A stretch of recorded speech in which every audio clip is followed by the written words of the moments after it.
그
주님 나에게 오셔서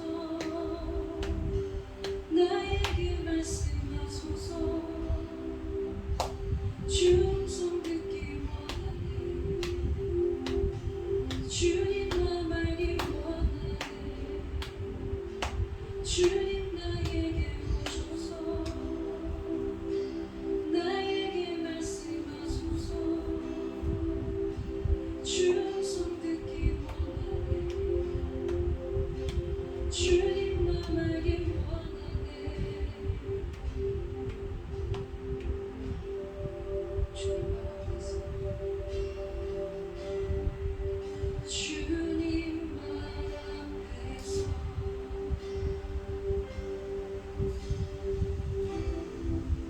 주를 기다리네.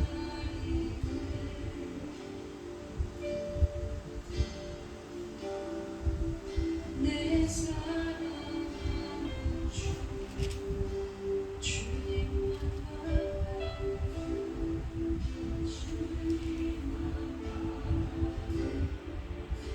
주님 말 앞에서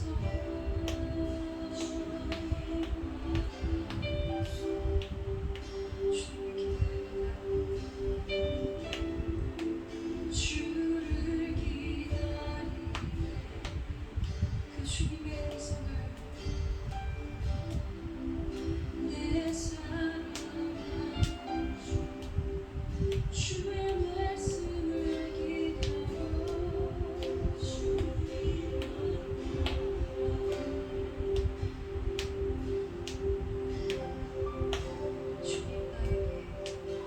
주님 나에게 오셔서 이 시간 나에게 말씀하소서. 주 음성 주님 맘 알기 원하네. 주님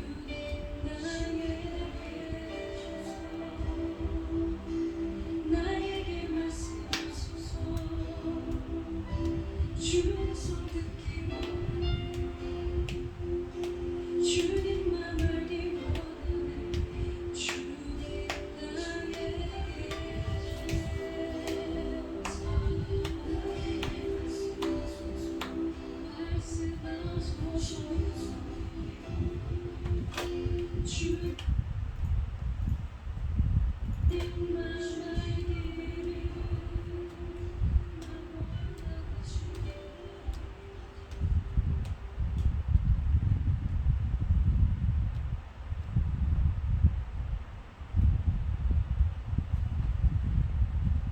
8월 11일 주일 밤예배를 시작하도록 하겠습니다.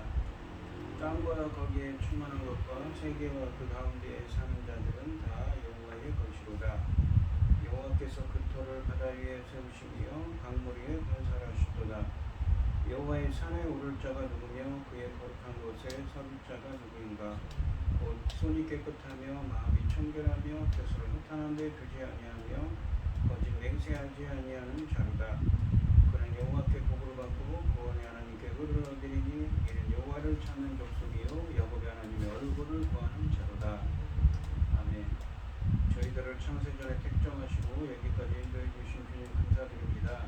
오늘 예배 가운데 임재하여 주시고 이 예배가 신령과 진정으로 드려지는 예배가 되게 하여 주시옵소서. 이 모든 말씀 거룩하신 예수님의 이름으로 기도드리옵나이다.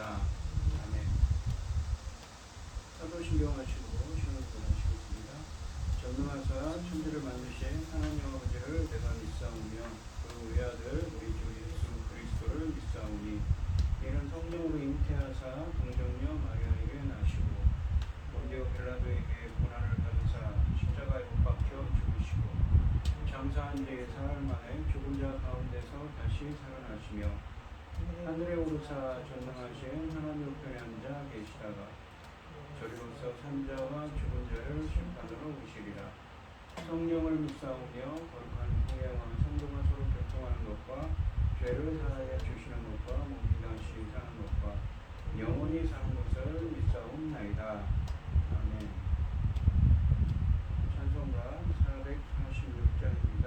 446장 하시고 기도하겠습니다. 주의 참 기쁨 없도다. 날 사랑하신 주늘 계시옵소서. 기쁘도다 항상 기쁘도다. 나 주께 왔사오니 꼭 주옵소서. 나 주께 왔으니 꼭 주시옵소서. 주 함께 하시면 큰 시험이 기네.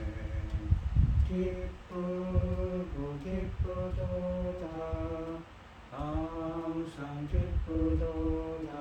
나 주께 왔사오니 꼭 주옵소서. 주 떠나가시며 내 생명 헛되네. 기쁘나 슬플 때 늘 계시옵소서. 기쁘고 기쁘도다 항상 기쁘도다. 나 주께 왔사오니 복 주옵소서. 그 귀한 언약을 이루어 주시고 주 명령 따를 때 늘 계시옵소서. 기쁘고 기쁘도다 항상 기쁘도다. 나 주께 왔사오니 복 주옵소서. 아멘. 기도하겠습니다. 새 노래로 여호와께 찬송하라. 그는 그를 기이한 일을 행하사 그의 오른손과 거룩한 발로 자기를 위하여 구원을 베푸셨습니다. 여호와께서 그의 구원을 알게 하시며 그의 공의를 문 나라와 목전에서 명백히 나타내셨도다. 그가 이스라엘의 집에 베푸신 인자와 성실을 기억하셨으므로 땅끝까지 이르는 모든 것이 우리 하나님의 구원을 보았도다. 온 땅이여 여호와께서 즐거이 소리칠지어다. 소리내어 즐겁게 노래하며 찬송할지어다. 죽음으로 여호와를 노래하라. 죽음과 음성으로 노래할지어다. 천지 만물을 지으신 전능하신 하나님 아버지, 어리석고 그랄 것 없는 저희를 찾아 삼으시고 아버지 크신 사랑 가운데 살아가게 하시니 참으로 감사드립니다. 전능하신 하나님 아버지, 세상은 온갖 일로 어지럽고 아버지 이로 말할 수 없이 복잡한 가운데에도 이 시간 저희들 하나님께 예배드릴 수 있도록 인도하셨으니 참으로 감사드립니다. 전능하신 하나님 아버지, 저희 나라 대한민국을 기억하여 주시옵소서. 불쌍히 여겨 주시옵소서. 긍휼을 베풀어 주시옵소서. 악한 것들로부터 손대지 못하도록 막아 주시옵소서. 전능하신 하나님 아버지, 저희 대한민국 아버지께서 이 엄청난 사명, 제사장 나라 사명까지 주셨사오니 아버지 천금 같은 사명 감당하고 아버지 앞에 설 수 있도록 도와 주시옵소서.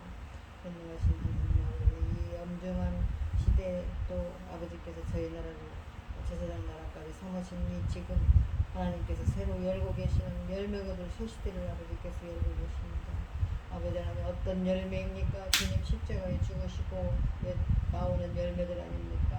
전능하신 하나님 아버지, 천금 같은 열매들을 아버지 하나님께 기뻐하시는 대로 아버지께서 받으실 수 있도록 아버지 불러드릴 수 있도록 사명 감당할 수 있도록 도와주시옵소서.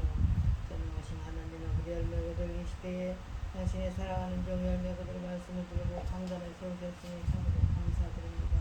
이 말씀으로 말미암아 아버지께서 기뻐 받으신 열매들이 넉넉히 나올 수 있기를 간절히 소원하고, 이 모든 말씀 왕만 구약 가운데서 우리를 구원하여 주신 예수 그리스도의 이름으로 기도드리옵나이다. 아멘. 오늘 함께 하실 하나님의 말씀은 시편 5편 1절로 12절 말씀입니다. 시편 5편 1절로 12절입니다. 교독을 하겠습니다. 제가 먼저 읽겠습니다. 여호와여, 나의 말에 귀를 기울이사 나의 심정을 헤아려 주소서.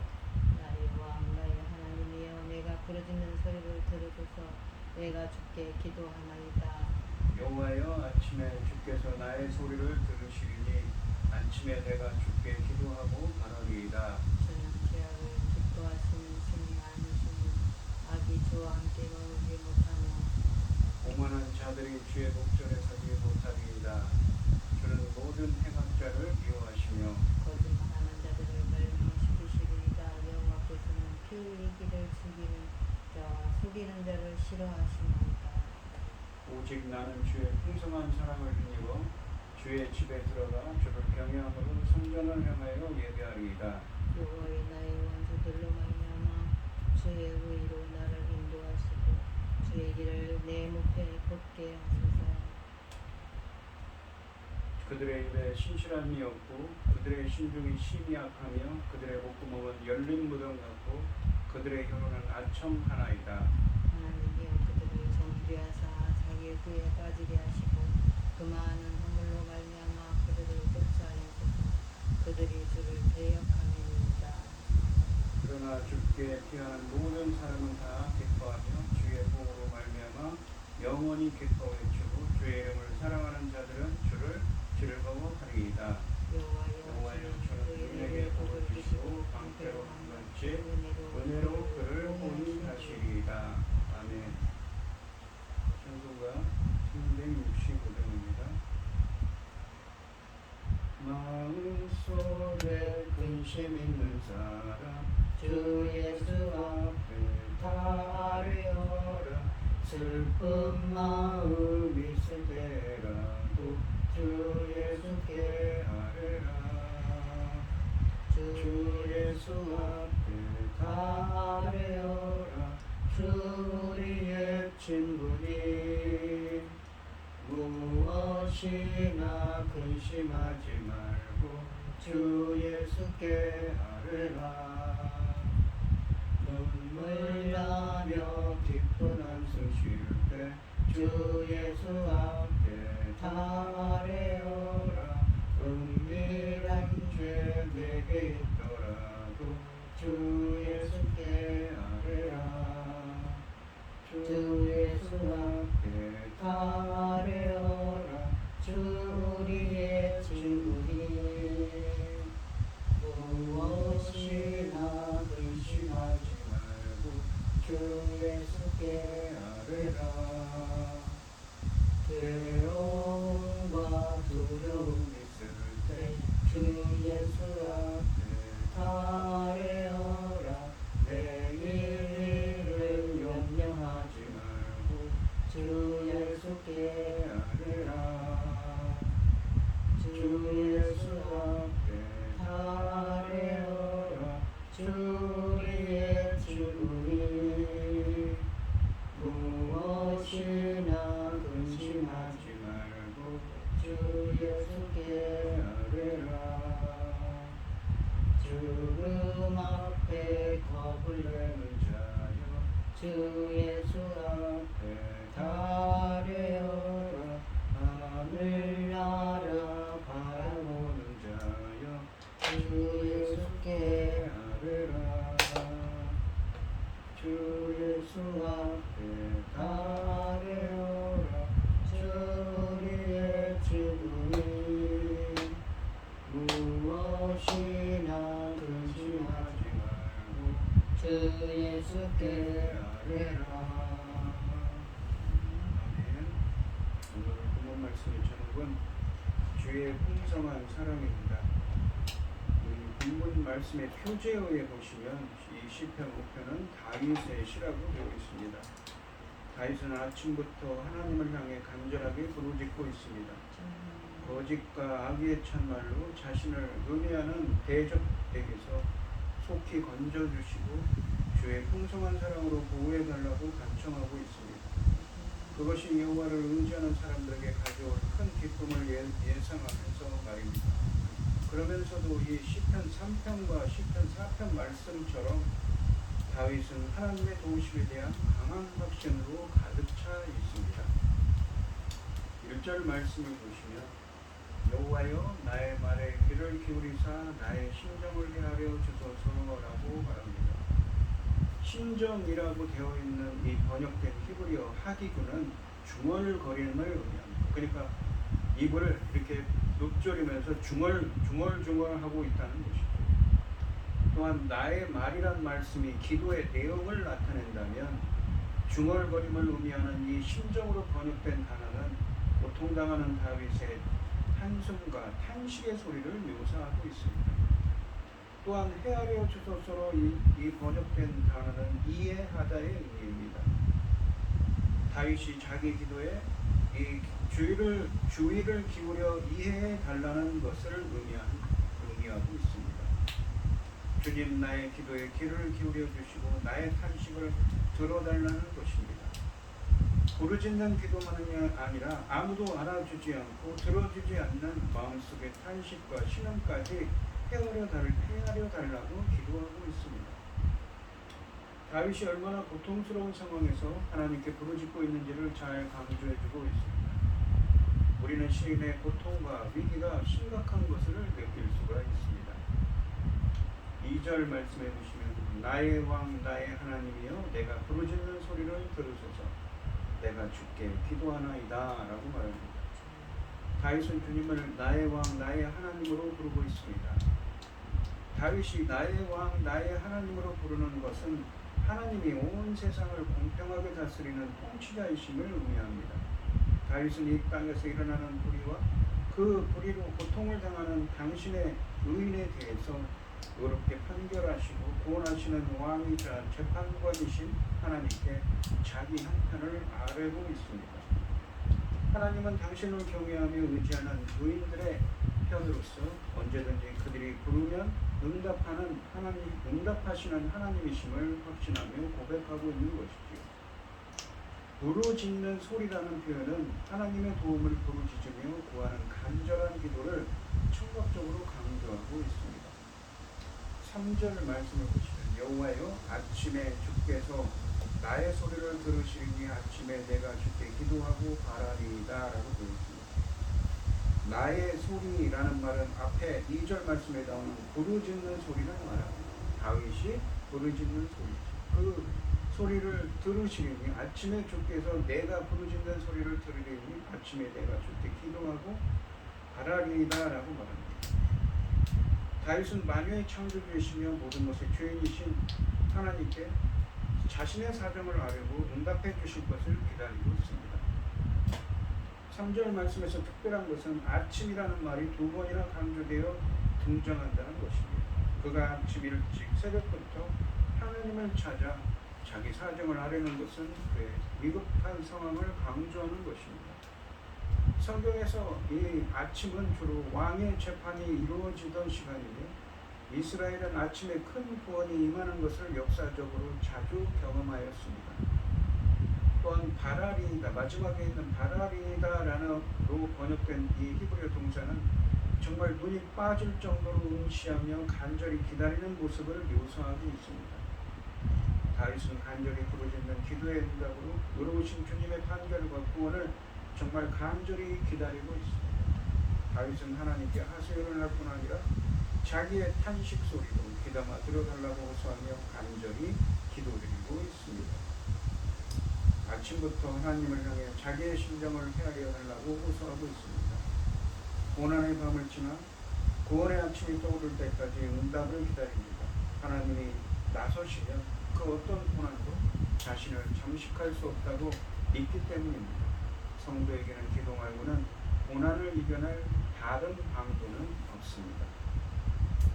4절 말씀을 보시면 주는 죄악을 기뻐하는 신이 아니시니 악이 주와 함께 머물지 못하며 라고 되어 있습니다. 여기서 이 하반절에 있는 악이 주와 함께 머물지 못하며 되어 있는 이 악이라고 되어 있는데 이 말은 악이라고도 번역될 수 있지만 악인으로도 번역됩니다.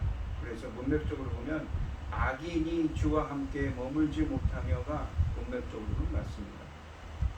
다윗은 1절부터 3절까지 말씀에서 의로우신 하나님께 자신의 사정을 아뢰고 기도하고 자신의 그 부르짖는 소리를 들어달라 응답해달라고 기도했습니다.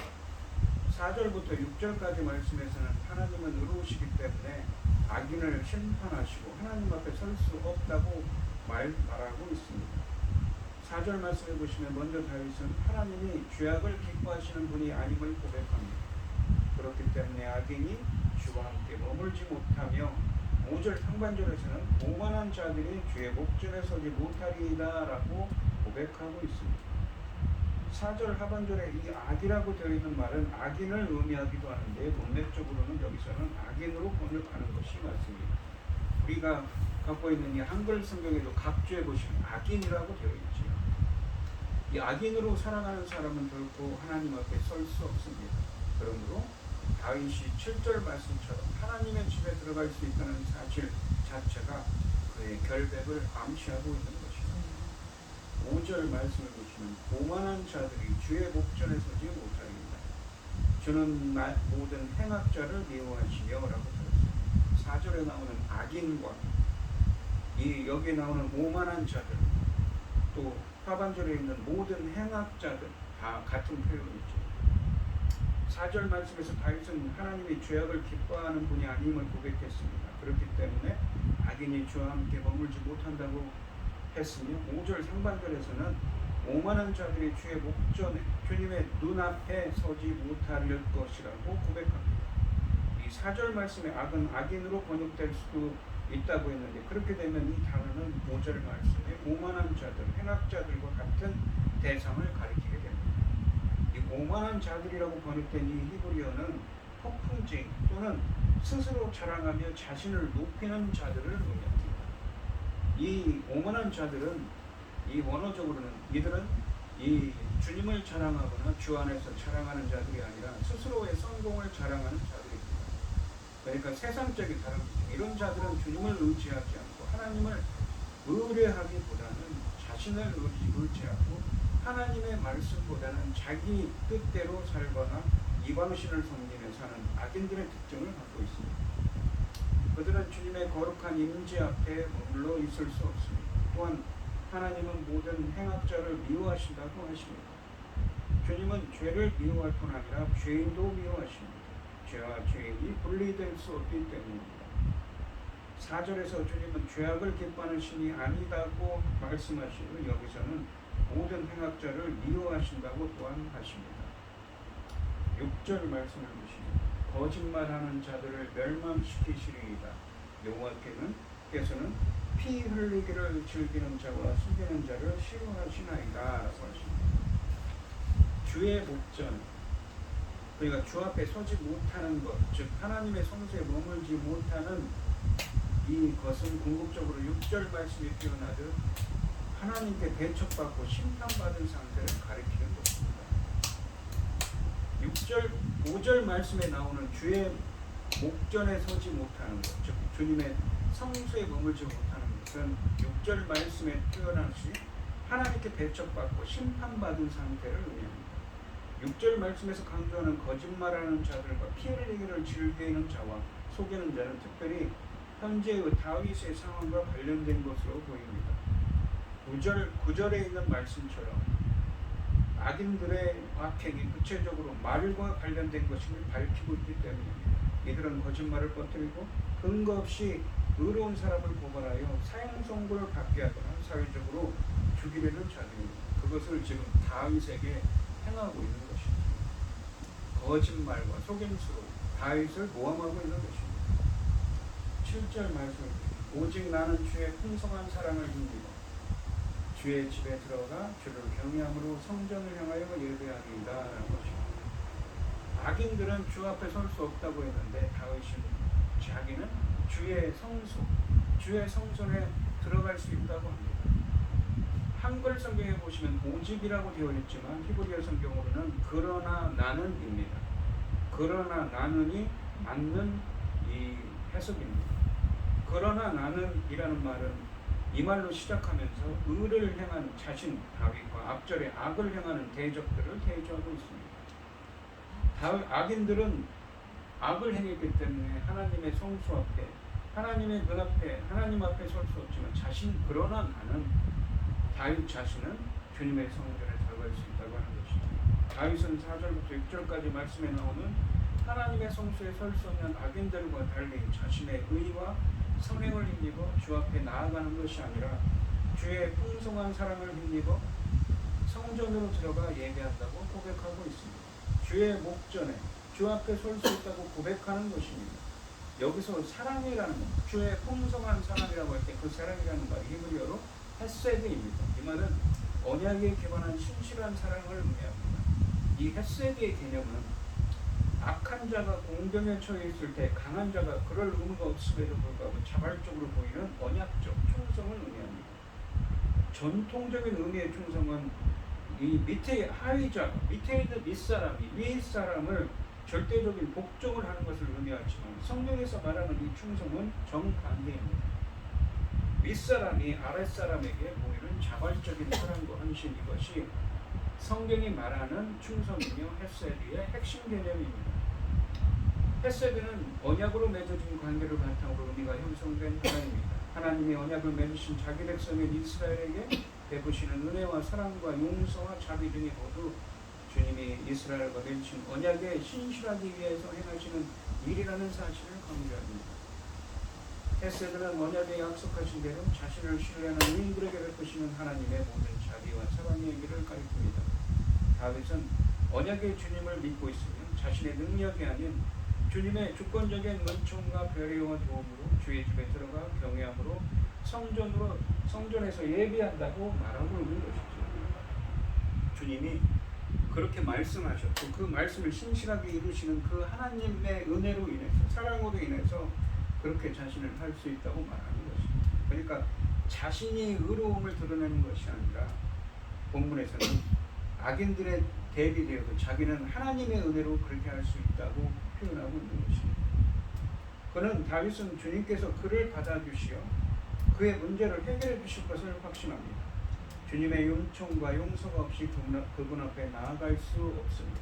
또한 경외함으로 예배한다는 것은 성소에 임재하신 하나님께 합당한 인간의 태도를 가리키는데 이 두려움뿐만 아니라 순종과 신뢰를 포함합니다. 자신의 의가 아니라 하나님의 은혜로 여호와의 집에 오게 되었으니 7절에 있는 것처럼 그는 하나님 앞에 경외하는 마음으로 엎드릴 수밖에 없습니다. 다윗이 하나님과 교제할 수 있는 것은 하나님의 은혜 때문이라는 사실을 강조하고 있습니다. 고난을 겪는 성도에게는 성소에서 예배할 수 있다는 것 자체가 하나님이 인정하셨다는 표현이며 주의 집에 거하는 것 자체가 그 고난에서 구원하는 목표입니다. 그래서 그는 하나님의 집, 곧 주의 거룩한 전에 들어가 주님을 예배하기 원하고 있습니다. 비록 악한 사람들이 죄로 인해 하나님 앞에 서지 못한다고 해도 다윗은 그 자신의 손으로 인해 하나님 앞에 설 수 있다는 결론을 내릴 수 없습니다. 다윗이 하나님 앞에 설 수 있었던 이유는 오직 주의 풍성한 사랑 때문입니다. 바로 언약을 지키시는 그 하나님의 그 신실한 사랑과 언약적 충성 때문인 것이지요. 그 신실함 때문인 것입니다. 참고로 말씀드리면 사무엘하 7장에 보시면 다윗과 다윗 언약이 나오지요. 다윗의 왕위를 영원히 굳건하게 할 거라고 말합니다. 그 언약에 기반한 것입니다. 즉 하나님의 언약에 기반한 사랑과 자비만이 다윗으로 하여금 하나님 면전에 나서는 것을 가능하게 합니다. 다윗은 궁극적으로 어떤 건물에 들어가는 것이 목적이 아닌 살아계신 하나님의 임재 안으로 들어가기를 바라는 예배자의 소망을 표현하고 있습니다.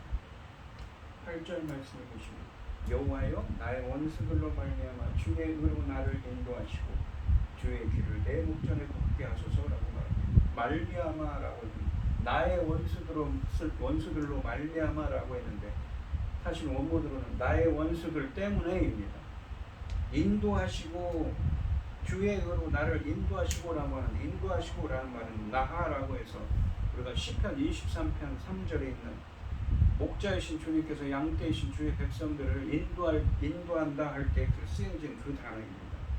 그리고 곧게 마지막에 있는 주의 길을 내 목전에 내 눈앞에 곧게 하소서라는 것은 똑바르게 하여 주시옵소서. 똑바르게 그 길을 주의 길을 주님이 정하신 길을 내 눈앞에서 환하게 보여달라고 하는 것이죠. 8절 말씀은 이 주님 나에게는 많은 원수가 있는데 그들 때문에 주님의 의로 나를 인도하여 주셔서 내 앞에 주님의 길을 환히 열어주십시오. 내가 그 길을 가겠습니다 라고 다짐하는 의미입니다. 주님의 길로 인도해 달라는 간구의 기도입니다. 상반절에 보시면 여호와여 나의 원수들로 말미암아 주의 의로 나를 인도하시고 라고 하시는데 원수로 번역된 이 히브리어 단어는 상대방을 공격하려고 숨어서 지켜보는 자라는 의미를 담고 있습니다. 그러니까 자신의 대적들이 어떻습니까? 다윗을 모함하려고 거짓으로 모함하려고 숨어서 지금 준비하고 있다는 것이죠. 그런 이미지죠. 이 의미는 시편 5편의 문맥과 잘 맞고 있습니다. 8절에서 다윗은 7절 말씀은 확신에 근거해서 강구합니다. 7절 말씀에서 하나님의 사랑을 주님의 풍성한 사랑을 의지했다면 8절에서는 주의 의, 하나님의 의로움을 의지합니다. 주의 의라는 것은 주의 공정하신 심판 혹은 주님의 구원을 의미합니다. 주님께서 자신의 공의를 이제 드러내심으로써 애통하는 자가 자유를 얻게 됩니다. 주님의 의로운 판단이 나타날 때 의로운 자가 악인의 고소에서 벗어날 수 있기 때문인 것이지. 주님의 의로운 판단이 나타난다면 시인은 다윗은 자신이 이길 것을 확신하고 있습니다.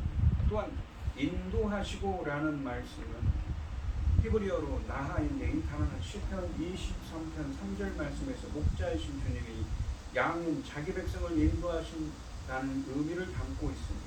다윗은 7절 말씀에서 주의 풍성한 헤세드, 이 사랑 언약 백성에게 베푸시는 신실한 사랑에 힘입어 주 앞에 설 수 있었던 것처럼 왕이시며 목자이신 하나님께 그의 백성이자 양인 자신을 주의 구원으로 인도해 주시기를 요청하고 있는 것입니다.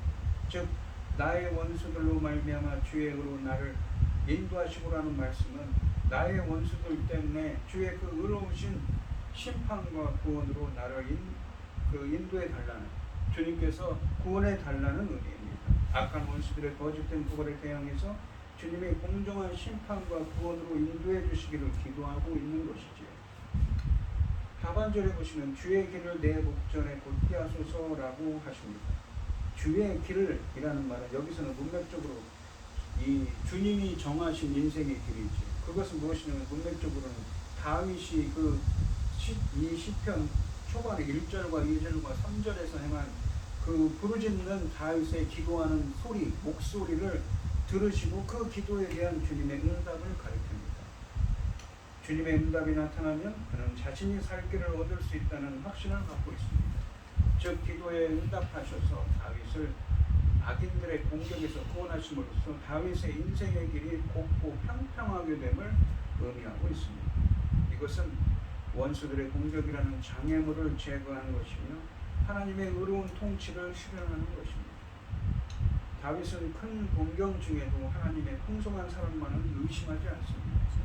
그 한결같은 사랑을 믿기에 원수들의 끝없는 비방과 회방에도 그 주의 집에 들어가 예배하고 기도의 응답으로 주어지는 주의 길을 따라 설 수 있다는 소망을 포기하지 않고 있습니다. 지금까지 시련의 한 가운데서 견딜 수 있었다면, 시련 속에서도 성도의 도리를 다할 수 있었다면, 시련을 이겨내고 예배 자리에 나올 수 있었다면 그것은 기도에 응답하신 하나님의 사랑과 능력 때문인 것이지요. 9절 말씀을 보시면 그들의 입에 신실함이 없고 그들의 심중이 심히 약하며 그들의 목구멍은 열린 무덤 같고 그들의 혀로는 아첨 하나이다 라고 말합니다. 이 9절부터 10절까지 말씀은 악인들의 죄악이 어떠한가를 고발하고 심판을 촉구하고 있습니다. 이 5절부터 6절까지 말씀에서도 악인들을 고발했지만 그것은 일반적인 성격의 고발이었다면 여기에서는 원수들의 간악한 모습을 구체적으로 드러내고 있습니다.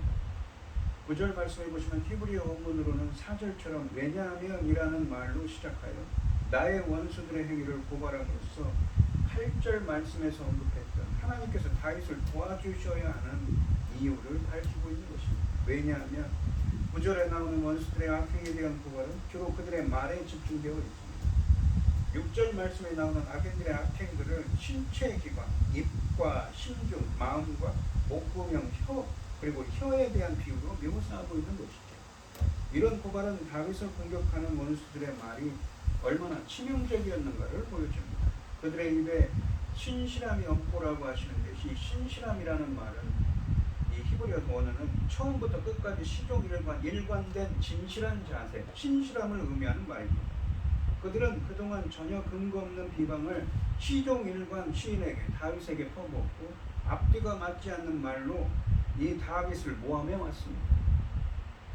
그들의 심중이 심히 악하며 라는 말씀, 그들의 마음으로 계획하는 모든 것이 다른 사람들을 파멸과 죽음에 이르게 하는 악독한 것이었음을 가리킵니다. 이것은 그들의 목구멍은 열린 무덤 같고 라고 그들의 목구멍은 열린 무덤 같고 라는 의미로 더 강화되고 있습니다.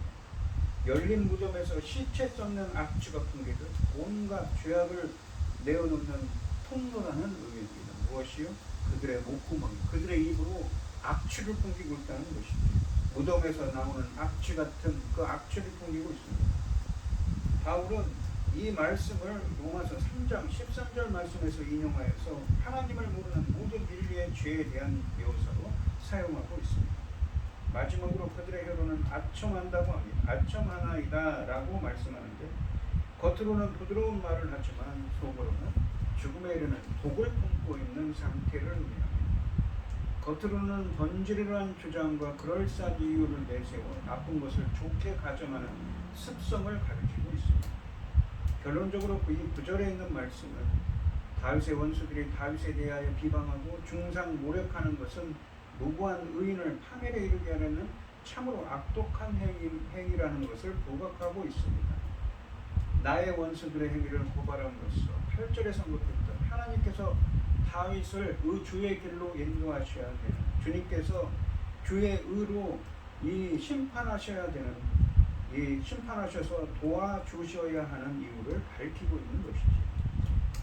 10절 말씀을 보시면 하나님이여 그들을 정죄하사 그들에게 죄를 내려주셔서 자기 꾀에 빠지게 하시고 그 많은 허물로 말미암아 그들을 쫓아내소서. 그들의 주를 대역함이니이다.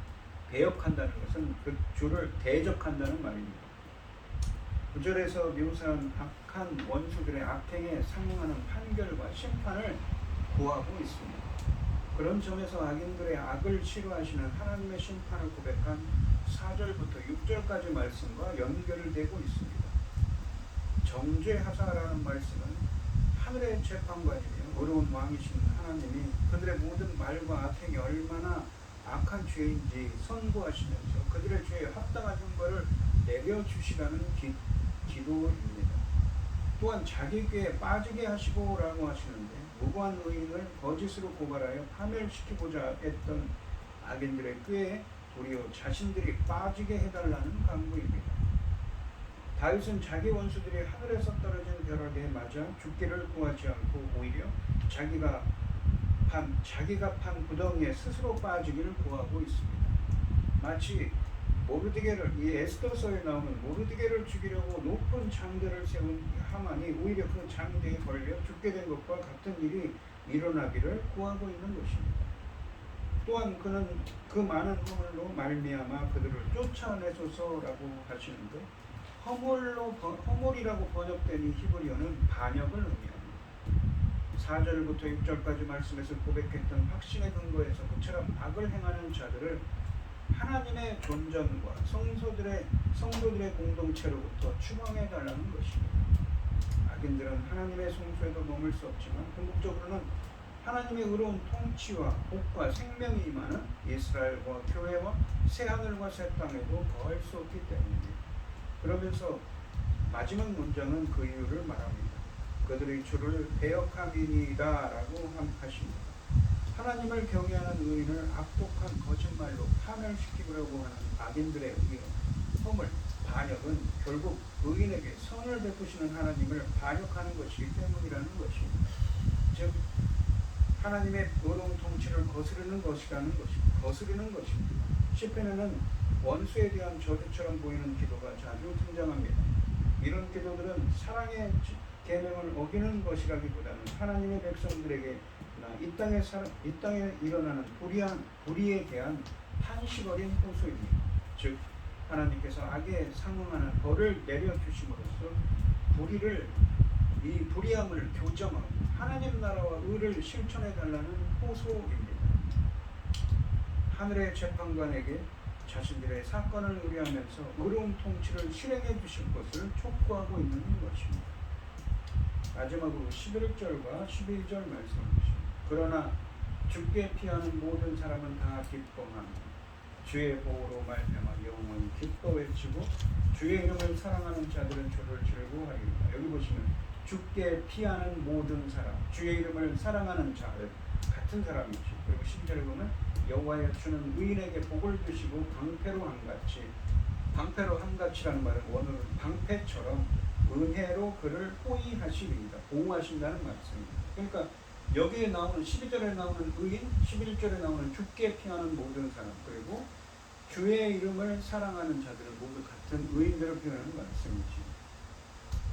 이 앞에 9절부터 10절까지 말씀과 매우 대조적입니다. 9절부터 10절까지 말씀이 악인들의 죄악을 포괄하고 그들의 심판을 간구하는 것이라면, 이 11절과 12절 말씀들은 의인들의 구원과 그로 인한 즐거움에 대한 확신 혹은 간구를 하고 있기 때문입니다. 12절 말씀에 나오는 의인은 11절 말씀이 주께 피하는 모든 사람, 주의 이름을 사랑하는 자들로 구체화되어 있습니다. 하나님께 피하는 자들을 7절 말씀과 관계시킨다면 악인들에게 공격을 받을 때도 하나님의 풍성한 사랑에 힘입어 주님이 임재하고 계시는 성소로 피하여 기도하는 자들이라고 할 수 있습니다. 예배하는 자들이라고 할 수 있습니다. 또한 하나님의 이름은 이 하나님의 모든 상품과 사역을 계시하고 있기에 그분의 이름을 사랑하는 자들은 곧 하나님을 사랑하는 자들입니다. 여러분, 하나님을 사랑하는 자들이 어떤 사람들인가요? 요한일서 5장 3절에 보시면 하나님을 사랑하는 것은 이것이니 그의 계명들을 지키는 것이다. 그의 계명들은 무거운 것이 아니니라 라고 하십니다. 하나님의 이름을 사랑하는 자, 즉 하나님을 사랑하는 자는 하나님의 말씀을 지켜 행하는 사람입니다. 다윗은 자신처럼 주께 피하며 주님을 사랑하는 계명을 지키는 의인들을 보호해 주셔서 기뻐하게 해달라고 기도하고 있는 것이죠. 12절 말씀에서는 의인을 보호해 달라는 11절의 기도가 확신으로 바뀝니다. 상반절에 보시면 여호와여 주는 의인에게 복을 주시고 라고 하시는데 히브리어 원문은 틀림없이 주님께서는 이라는 강조를 시작합니다. 그러니까 이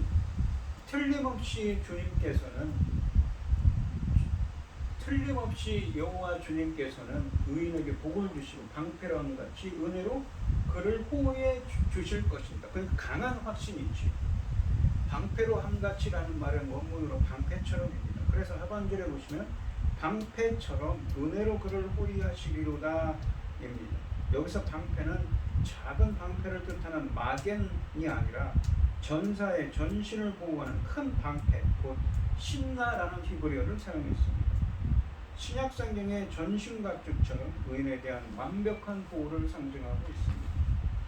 은혜로 호위한다는 말씀은 하나님이 구원의 은혜와 복으로 의인을 둘러싸 지키심을 의미합니다. 다윗은 하나님이 자기 백성들의 기도를 들어주시고 구원해 주심을 확신하고 있습니다. 하나님께 피하며 계명을 지키는 하나님을 사랑하는 의인들에게 하나님 여호와께서는 반드시 복을 주셔서 방패처럼 은혜로 보호해 주실 것을 확신하고 있는 것이죠. 오늘 본문 말씀을 보시면 다윗은 자신이 스스로 어찌할 수 없는 악인들의 험담과 속임수로 고난을 겪고 있습니다. 그래서 왕이 하나님께 나의 왕, 나의 하나님이라고 부르짖으며 기도하고 있는 것입니다. 비록 악인들 때문에 힘들어하지만 자신은 자신의 능력이 아닌 하나님의 언약의 신실한 사랑과 주님의 공정한 심판의 인리로 자신이 주 앞에 설 수 있습니다. 주님이 구원해 주실 것을 확신하고 있습니다. 주께 피하며 주님의 계명을 지키는 주님을 사랑하는 의인들에게 하나님은 반드시 복을 주시고 보호해 주셔서 주님의 은혜에 감사하며 기뻐하게 주실 것을 확신합니다. 하나님은 의인들이 어떤 역경 가운데 있더라도 그 언약의 풍성한 언약의 신실하신 사랑 헤세드로 보호하시고 구원하시는 하나님이십니다. 그러니까 오늘 본문 말씀을 보시면 다윗은 지금 이 대적들이 악인들이 근거 없는 소음들, 거짓말과 모함을 퍼뜨려서 자신을 이 어려움에 공경에 빠뜨리고 있었습니다. 그래서 기도할 수밖에 없었던 것입니다. 하지만 자신의 의가 아니라 그는 자신의 이 선함이 아니라 하나님이 약속하셨던 그 언약의 신실한 그 언약을 지키시는 그 하나 자신에게 말씀하셨고 이전에 다윗 언약처럼 자신에게 말씀하셨고 그 하신 말씀을 신실하게 이루시는 그 하나님의 사랑에 힘입어서 성소에 들어가 예배할 수 있다. 주님 앞에 주님 목전 주 앞에 설 수 있다고 그리고 경외하며 예배할 것이라고 강하게 확신하며 기도합니다. 또한 그는 이 어떻습니까? 마지막 절에 보시면 그러죠. 주께 피하는 모든 자들 그리고 주의 이름을 사랑하는 주의 계명을 지키는 주님을 하나님을 여호와를 사랑하는 자들을 그리고 의인들을 복을 주시고 방패처럼 그들을 보호해 주셔서 어떻습니까? 그들이 결국은 기뻐하며 즐거워할 수 있도록 그렇게 해 주실 것을 강하게 확신하면서 이 시를 끝맺고 있는 것입니다. 우리 성도님들도 어떠한 고난과 역경 가운데 있더라도 주님을 의지하며 주님의 계명을 지키는 의인들이 되셔서 주님이 주시는 풍성한 사랑의 은혜를 누리시기를 예수님의 이름으로 축원드립니다. 기도하겠습니다. 하나님 아버지 감사합니다. 오늘 주신 말씀처럼 다윗은 누군가 자신의 대적들이 거짓말로 또한 모함하며 그를 곤경 속에 빠뜨리고 있었습니다. 그래서 그는 열린 무덤 같은 그들의 모함 속에서 그 곤경 속에서 그는 부르짖으며 아침에 일어나 주님께 간절히 기도합니다. 주님의 의를 베풀어 달라. 주님의 공정하신 심판으로 심판하시고 구원해 달라고 기도하고 있는 것이지. 그러면서도 그는 이전에 자신에게 약속하셨던 그 언약의 신실하신 그 말씀을 이루시는 그 사랑에 힘입어서 성소에 들어가 예배하며 또한 의인들을 주께 피하는 의인들을 주님의 계명을 지키는 의인들을 결국은 구원하실 것을 강하게 확신하면서 기뻐하며 즐거워할 거라고 주님의 보호를 의심치 않을 거라고 강하게 확신하고 있습니다. 저희들도 어떤 구경 가운데 있더라도 주께 의지하며 주님의 계명을 지키는 여호와를 사랑하는 자들이 항상 끝까지 사랑하는 자들이 되게 하여 주셔서 다윗이 말한 것처럼 주님의 보호와 주님이 주시는 기쁨으로 충만할 수 있는 주님의 은혜가 충만할 수 있도록 인도하여 주시옵소서. 이 모든 말씀 거룩하신 예수님의 이름으로 기도드리옵나이다. 아멘. 찬송가 368장을 하시고 축도하시고 오늘 예배를 마치겠습니다.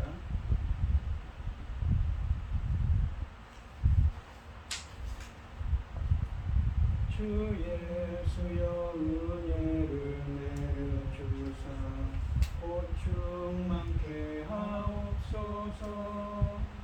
이 주이고 목마른 나의 맘에 주 성령을 부으소서. 주 예수여 충만한 은혜 내 영혼에 부으소서. 주 예수만 나의 힘 되고 내 만족함 됩니다. 주 예수여 죄에서 풀어주사 날 정결케 하옵소서. 이 세상의 유혹이 나의 맘에 등 못하게 하옵소서. 주 예수여 충만한 은혜 내 영혼에 부으소서. 주 예수만 나의 힘 되고 내 만족함 됩니다. 옛 야곱이 천사와 씨름하다 그 믿음을 주옵소서. 이 세상의 물결이 흉흉해도 늘 평안케 하옵소서. 주 예수여 충만한 은혜 내 영혼에 부으소서.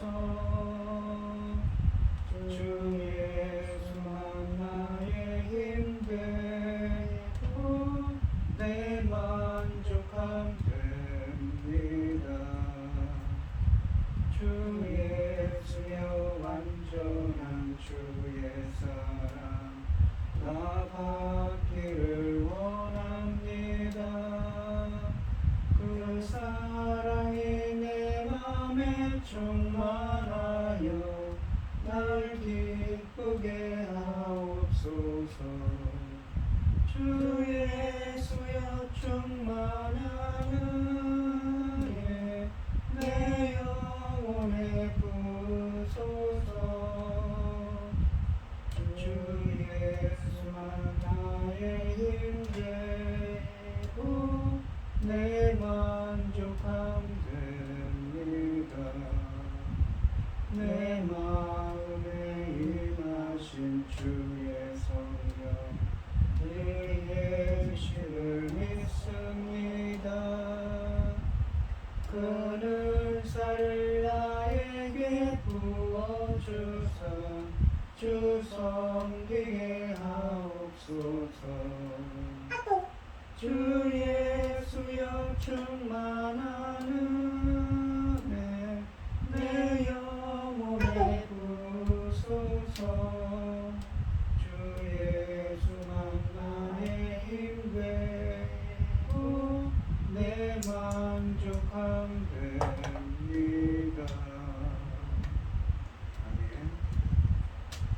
이제는 주 예수 그리스도의 대화 아버지 하나님의 극진하신 사랑과 성령의 교통하심이 주의 풍성한 사랑에 힘입어 주의 성전에 들어가기를 소원하는 성도들 머리머리 위에 이제로부터 영원히 함께 있을지어다.